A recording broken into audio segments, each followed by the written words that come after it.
Bienvenue sur la chaîne e-Crime Macabre.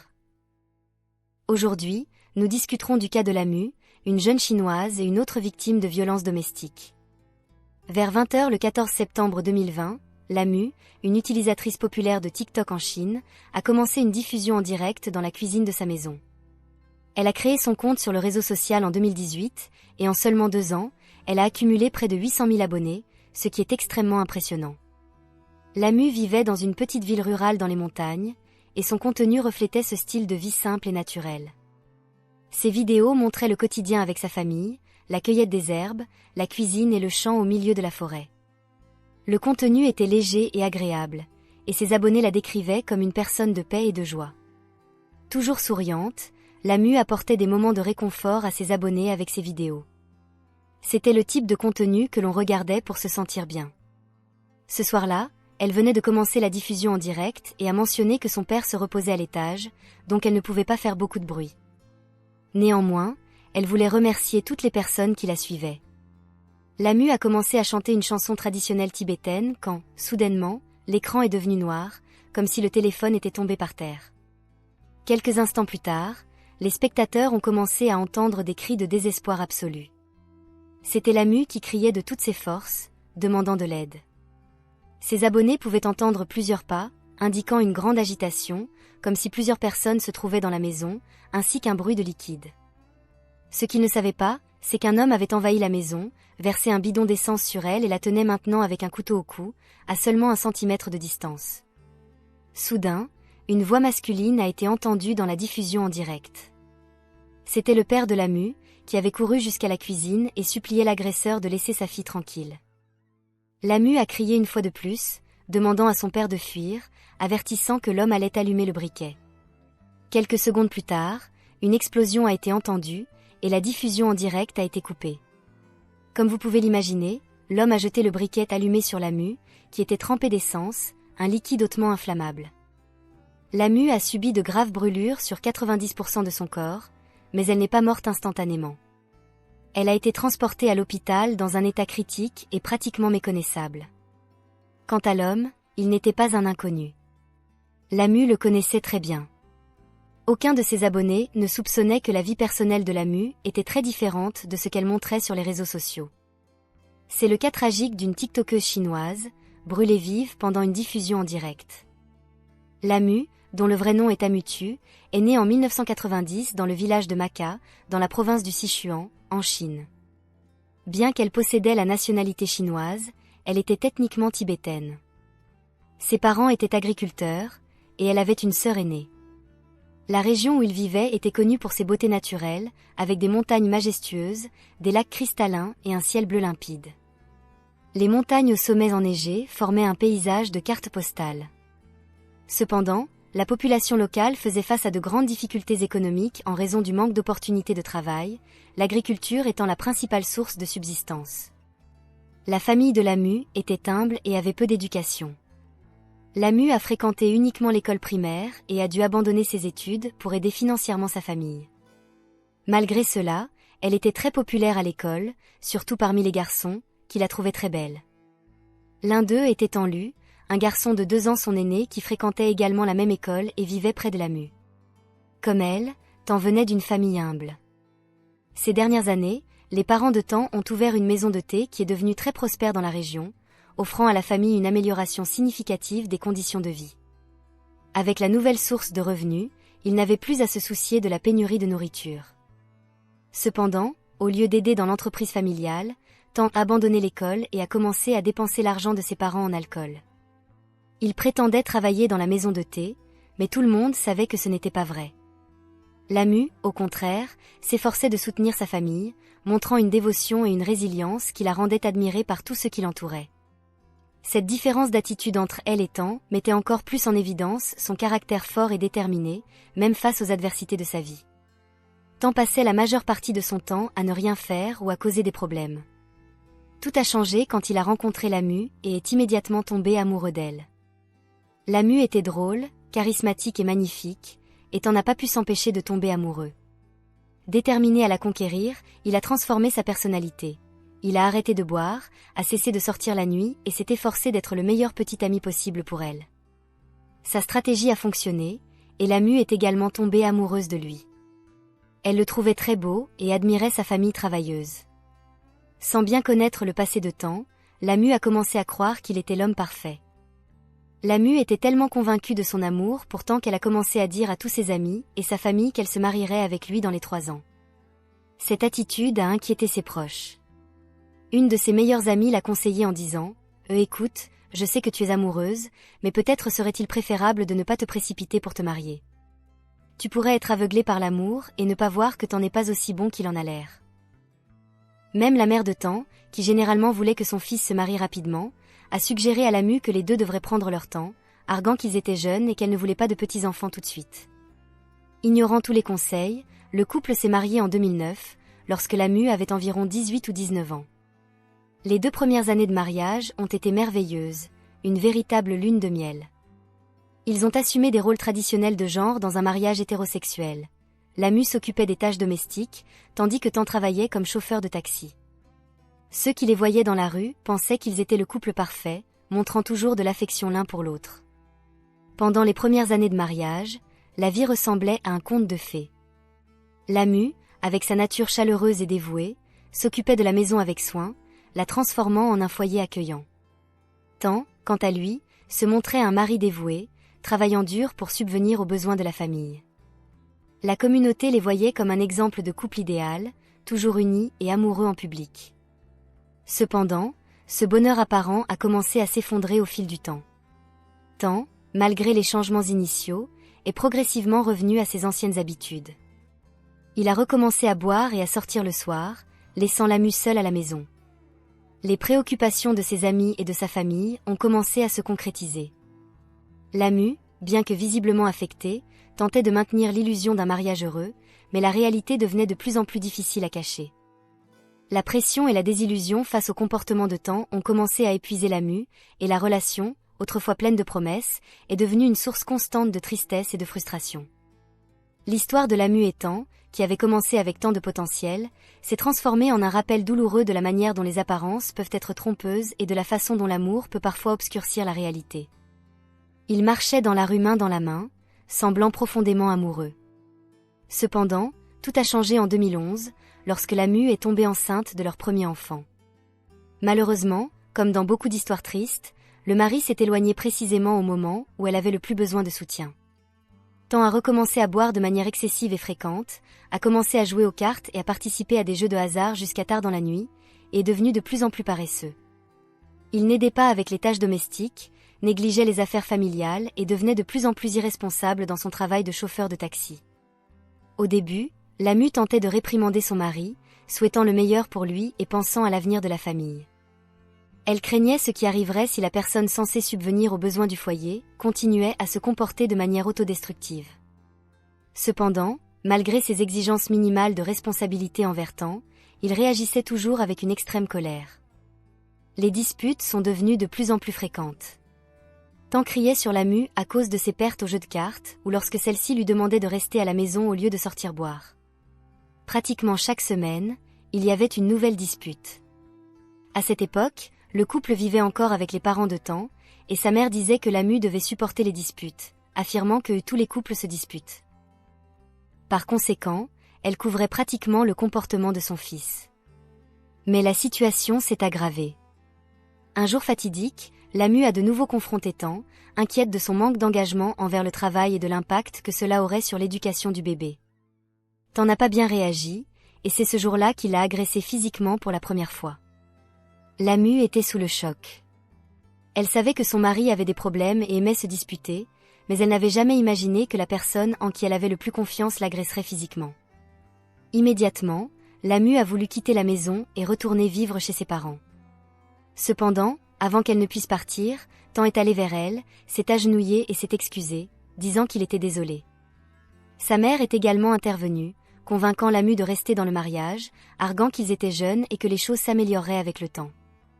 Les voisins et les connaissances renforçaient cette idée, disant qu'elle devait être compréhensive et que Tan finirait par changer.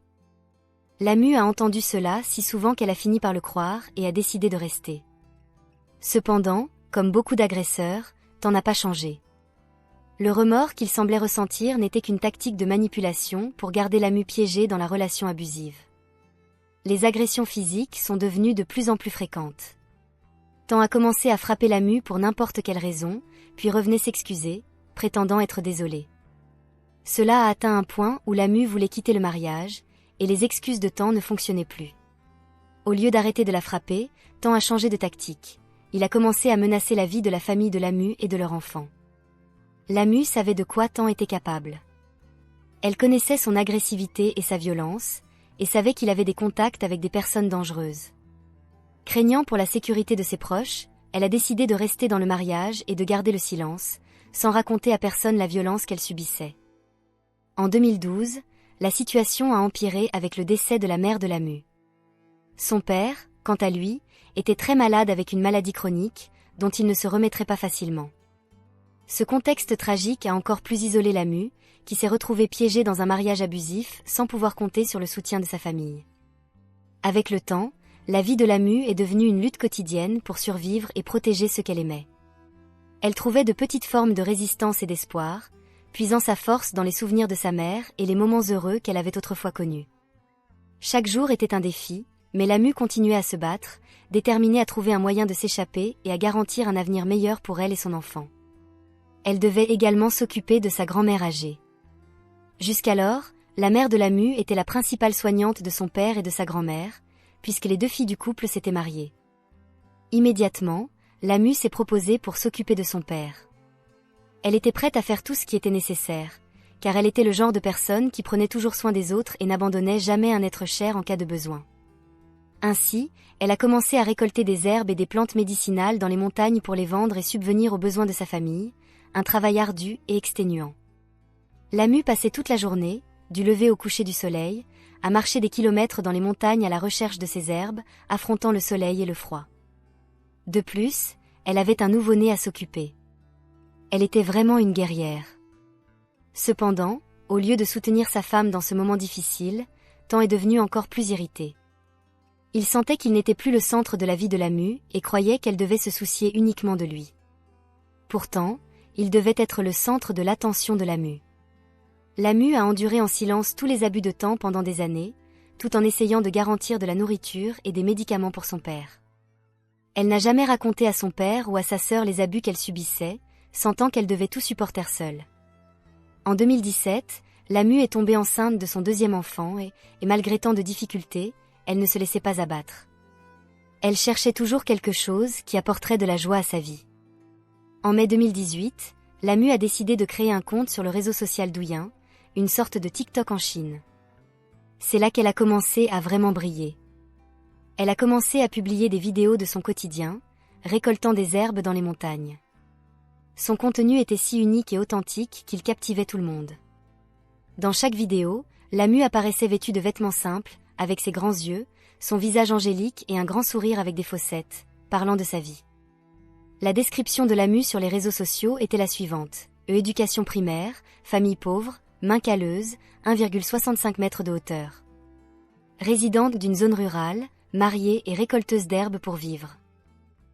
Cette simplicité et cette authenticité ont conquis de nombreux abonnés, qui étaient charmés par son histoire et sa détermination. Lamu a trouvé dans les réseaux sociaux un moyen d'exprimer sa vérité et de partager un peu de sa vie avec le monde, apportant un peu de lumière et de joie pour elle-même et pour ses abonnés.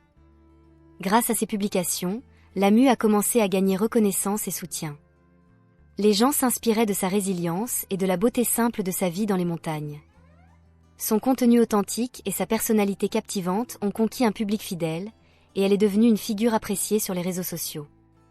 Même en affrontant tant d'adversités, Lamu a trouvé un moyen de briller et de faire une différence, non seulement pour sa famille, mais aussi pour ses abonnés. Parfois, Lamu faisait des vidéos en chantant des chansons tibétaines tout en marchant dans une jungle pleine d'épines, ne portant qu'un petit sac à dos. D'autres fois, elle partageait son déjeuner avec ses abonnés, généralement quelque chose de simple comme un œuf dur et une salade. Il était impossible de ne pas être charmé par Lamu. Bien qu'elle soit victime de violences domestiques, elle n'en parlait jamais sur ses réseaux sociaux. Pour ses abonnés, elle semblait toujours être une personne souriante et heureuse.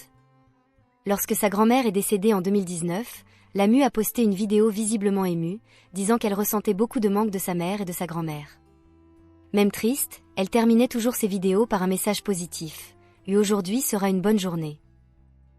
Rapidement, Lamu a gagné des centaines de milliers d'abonnés. Le 1er janvier 2020, elle a fait un post disant « Bien que j'ai traversé des moments difficiles en 2019, je suis très heureuse car je suis entourée d'amour.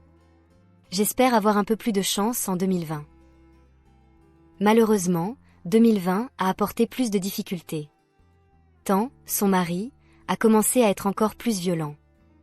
Il était très jaloux des commentaires affectueux que Lamu recevait sur les réseaux sociaux et de l'attention qu'elle attirait. Probablement, il enviait également son succès et combien elle était aimée. Pour essayer de diminuer Lamu, il a intensifié ses agressions, la rendant une ombre de ce qu'elle était autrefois. Lamu n'avait plus d'énergie pour se lever et faire quoi que ce soit, car elle savait que toute action pourrait énerver son mari. Dans un moment de clarté, en regardant ses 2 jeunes enfants, Lamu a réalisé qu'elle devait sortir de cette situation, non seulement pour elle-même, mais aussi pour le bien-être de ses enfants. Alors, le 9 mars 2020, elle a décidé de divorcer de Tan, sans hésitation. Après le divorce, Lamu a commencé une nouvelle phase de sa vie. Bien que le chemin soit difficile, elle a trouvé la force dans sa détermination à offrir une vie meilleure à ses enfants. Lamu a continué à partager son quotidien sur les réseaux sociaux, maintenant avec un nouvel espoir et une nouvelle liberté. Ses abonnés, conscients des changements dans sa vie, ont continué à la soutenir, admirant son courage et sa résilience. Lamu était enfin sur le chemin de la paix et du bonheur qu'elle méritait toujours.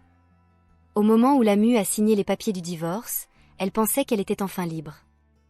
Mais malheureusement, ce n'était pas tout à fait le cas.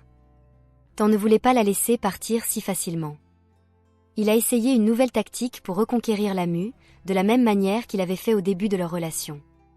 Tan a tenté de se transformer en un nouvel homme. Il a abandonné l'alcool, les jeux et les amis avec qui il sortait la nuit. Il voulait prouver à Lamu qu'il avait changé.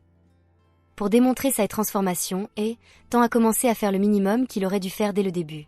Il aidait à s'occuper des enfants, faisait de petites courses pour Lamu et essayait de montrer qu'il était un bon père. Ils ne sont même pas restés un mois entier divorcés, et Lamu est retourné avec Tan. Pendant les 10 premiers jours, il s'est efforcé de prouver qu'il était un homme nouveau. Il aidait dans les tâches ménagères, ne la frappait pas et essayait d'être un père présent. Cependant, ce comportement n'a duré que 10 jours. Au 10e jour, une violente dispute a éclaté entre eux. On ne sait pas exactement ce qui s'est passé, mais Tan a battu Lamu si brutalement qu'elle a failli mourir. Elle a perdu connaissance, après s'être rétablie, elle a décidé de porter plainte contre Tan. Elle s'est réfugiée chez des membres de sa famille pour se cacher de lui. Tan, complètement furieux, a cherché Lamu partout. Il est allé jusqu'au magasin de sa sœur, mais celle-ci a refusé de dire où se trouvait Lamu. Tan était tellement en colère contre la sœur de Lamu qu'il a commencé à la battre en public. Il avait emmené l'un de ses enfants avec lui et a frappé la tante devant l'enfant, qui n'avait que 3 ans. L'agression était si intense qu'elle a causé des fractures aux os au-dessus des yeux de la sœur de Lamu. Il a cassé plusieurs os de son visage avec des coups de poing, à tel point qu'un de ses os a perforé un de ses yeux. À cause de cette attaque, elle souffre encore aujourd'hui de problèmes de vision. Les témoins de la scène ont rapporté que le fils de Tan le regardait terrifié, comme s'il voyait un monstre.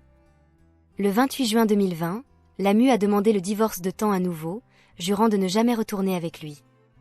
Quelque chose d'absurde s'est produit ensuite. Tan a obtenu la garde des enfants, ce qui a laissé Lamu extrêmement bouleversée. Ainsi, les 2 bébés sont restés avec l'agresseur, et Lamu ne pouvait rien faire. La sœur de Lamu lui a suggéré de voyager pour se détendre et vivre un peu, mais Lamu a refusé, disant qu'elle devait s'occuper de son père. La ville où il vivait était très petite, où tout le monde se connaissait et se rencontrait fréquemment. Si Tan rencontrait Lamu dans la rue, il pourrait la tuer, car il connaissait tous les endroits qu'elle fréquentait. Malgré cela, Lamu était prête à prendre ce risque pour s'occuper de son père. Le 14 septembre 2020, le pire est arrivé.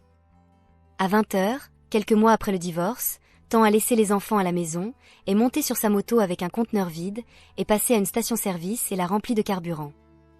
Il est allé jusqu'à la maison de Lamu, a garé la moto à 1 ou 2 pâtés de maison pour qu'elle ne sache pas qu'il était là. Portant un conteneur d'essence, un couteau et un briquet, la première chose qu'il a faite a été de bloquer la porte d'entrée pour que personne ne puisse sortir. Ensuite, il est entré par la porte arrière et a trouvé Lamu dans la cuisine en train de faire un live. Elle était belle et rayonnante comme toujours, chantant des chansons tibétaines pour remercier ses fans. Sans réfléchir, il a pris le conteneur et a versé toute l'essence sur elle. Le téléphone qui était sur le comptoir est tombé par terre, mais le live a continué à diffuser. Lamu a crié désespérément à l'aide, sans réaliser immédiatement que c'était son ex-mari qui envahissait la maison. Son père et son beau-frère sont descendus en courant et ont été confrontés à une scène terrible. Tan tenant Lamu avec un couteau sur la gorge et une forte odeur d'essence dans l'air. Tan avait un briquet dans l'autre main, menaçant la vie de tous les présents. Personne n'osait bouger. Le choc était évident sur le visage du père et du beau-frère de Lamu, qui ne connaissaient pas la gravité de la violence domestique qu'elle subissait. Tan était dans la cuisine, mettant tout le monde en danger. Même au milieu de la terreur, Lamu savait que sa vie était en danger et, inquiète pour sa famille, elle leur a demandé de fuir pour ne pas être blessée. Mais avant qu'ils ne puissent faire quoi que ce soit, toute la maison a explosé dans une grande explosion qui a arraché le toit. Le père et le beau-frère de Lamu ont été projetés hors de la maison par les débris, et le live a été coupé. L'intérieur de la maison s'est complètement effondré, avec le mur de briques et le bois atteignant le père et le beau-frère, qui ont été projetés dehors inconscients. Les voisins qui ont entendu le bruit et vu la fumée ont couru pour aider le père et le beau-frère de Lamu, les tirant vers un endroit sûr. Le père a mis du temps à reprendre conscience, et dès qu'il a pu, il a commencé à crier pour sa fille, désespéré de la sauver et essayant d'entrer dans la maison en flammes. On pouvait encore entendre les cris de Lamu venant de l'intérieur de la maison. Lorsque les pompiers sont arrivés, ils ont secouru le père et le beau-frère, mais n'ont pas pu atteindre Lamu immédiatement. Il a fallu environ 3 heures aux pompiers pour pouvoir entrer dans la maison, et pendant tout ce temps, Lamu était toujours vivante, criant de douleur. Finalement, lorsqu'ils ont réussi à la secourir, Lamu a été transportée à l'hôpital dans un état critique. Elle était dans le coma, avec des brûlures graves couvrant plus de 90% de son corps. Ses cheveux avaient été complètement brûlés, et son corps était gravement carbonisé. Les gens à l'hôpital disaient que sa peau ressemblait à de la viande cuite. Les médecins ont effectué plusieurs chirurgies pour tenter de sauver sa vie, mais de nombreuses parties de son corps ont dû être amputées en raison des dommages irréparables. Lamu avait perdu plus de 20% de son volume sanguin et souffrait de défaillance multiviscérale, d'insuffisance rénale aiguë, d'insuffisance hépatique, de lésions par inhalation de fumée, de gastrite aiguë et de lacération cutanée causée par des débris ou des coups de couteau. Elle est restée dans un état critique, dans le coma, à l'hôpital pendant environ 2 semaines. Le seul espoir de la famille était le léger mouvement occasionnel des paupières de Lamu, indiquant qu'elle était encore en vie. Cependant, la famille faisait face à un autre grand problème. Le coût exorbitant des 2 semaines en soins intensifs, avec des traitements intensifs et de multiples chirurgies, était insoutenable pour eux, qui avaient déjà des difficultés financières pour subvenir à leurs besoins. Le coût total des traitements de Lamu à l'hôpital s'élevait à environ 1 million de yuans chinois, soit environ 140 000 $. Sans autres options, le père et la sœur de Lamu ont demandé de l'aide aux 800 000 abonnés de Lamu, faisant un post sur les réseaux sociaux expliquant la situation. L'ex-mari avait attenté à sa vie, détruit sa maison, et maintenant elle était dans un état critique à l'hôpital. Ils ont lancé une campagne de collecte de fonds pour que les abonnés puissent contribuer. Les abonnés de Lamu, profondément émus, se souvenaient d'elle comme une personne pleine de vie, et beaucoup avaient été témoins de ses derniers moments pendant le live. En seulement 24 heures, ils ont réussi à recueillir plus de 1 million de yuan, et les dons continuaient d'affluer même après avoir atteint l'objectif. Quand il semblait que les choses allaient mieux, le 30 septembre, Lamu est décédée d'un arrêt cardiaque. Elle avait seulement 30 ans. En octobre de l'année suivante, en 2021, Tan a été reconnu coupable d'homicide involontaire et condamné à mort. Le 23 juillet 2022, il a été exécuté. Après la mort de Lamu, sa sœur est rentrée chez elle et a coupé Tan de toutes les photos de famille. Peu importait que les photos soient toutes découpées, elle ne voulait plus jamais voir cet homme. Dans de nombreuses interviews, la sœur de Lamu a exprimé son incompréhension face à la haine profonde que Tan ressentait pour Lamu. Il la détestait, voulait la voir misérable, mais ne permettait pas qu'elle parte, même lorsqu'elle ne demandait rien d'autre que de sortir de cette relation. Après tout cela, le père et la sœur de Lamu se sont retrouvés sans maison et sans la présence lumineuse de Lamu dans leur vie. Cette affaire m'a profondément touchée, car je ne comprends pas comment certains peuvent appeler amour un sentiment si destructeur. Si vous avez trouvé cette histoire intéressante, abonnez-vous à la chaîne, beaucoup de gens ne sont pas encore abonnés. Commentez et partagez pour que YouTube diffuse le contenu à plus de personnes.